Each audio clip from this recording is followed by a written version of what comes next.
Curfew শিথিল থাকায় সিলেটে দোকানপাট এবং যানবাহনের সংখ্যা বেড়েছে। এ খবর জানিয়েছেন সিলেটের স্টাফ করেসপন্ডেন্ট সজল ছত্রী। গত দুদিন ধরে সকাল ৬টা থেকে রাত ৯টা পর্যন্ত কারফিউ শিথিল থাকছে এবং কারফিউ শিথিল থাকার সময় আমরা জনজীবনে বেশ ব্যস্ততা দেখতে পাচ্ছি।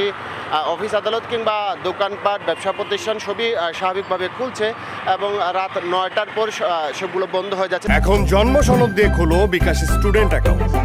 নিজের বিকাশ নিজে কর।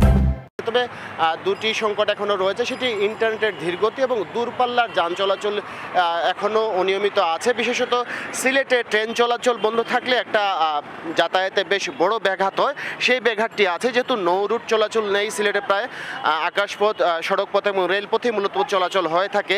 সেক্ষেত্রে সড়কপথে যোগাযোগ অনিয়মিত এবং রেলপথ বন্ধ থাকার কারণে দূরপাল্লার যোগাযোগে মানুষের কিছুটা সমস্যা হচ্ছে। তবে আমরা সিলেট নগরীর একদম প্রাণকেন্দ্রে আছি, জিন্দা বাজার। দেখবেন এখানেও কিন্তু এই দুপুরবেলাতেই যানজট লেগে আছে এবং বিভিন্ন মোড়ে এরকম যানজট লাগছে। মানে স্বাভাবিক যে ব্যস্ততা সেটি শুরু হয়েছে সবার মধ্যে এবং সবাই বেরোচ্ছেন এবং কারফিউ শিথিলের সময়টা বৃদ্ধি করে গত দুদিন ধরে মানুষের ব্যস্ততা আরও বেড়েছে।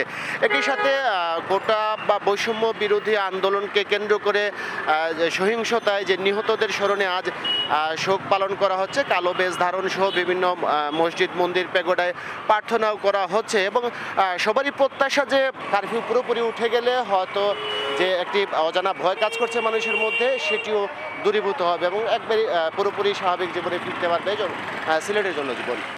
এখন জন্ম সনদ দিয়ে খোলো বিকাশ স্টুডেন্ট অ্যাকাউন্ট। নিজের বিকাশ নিজে কর।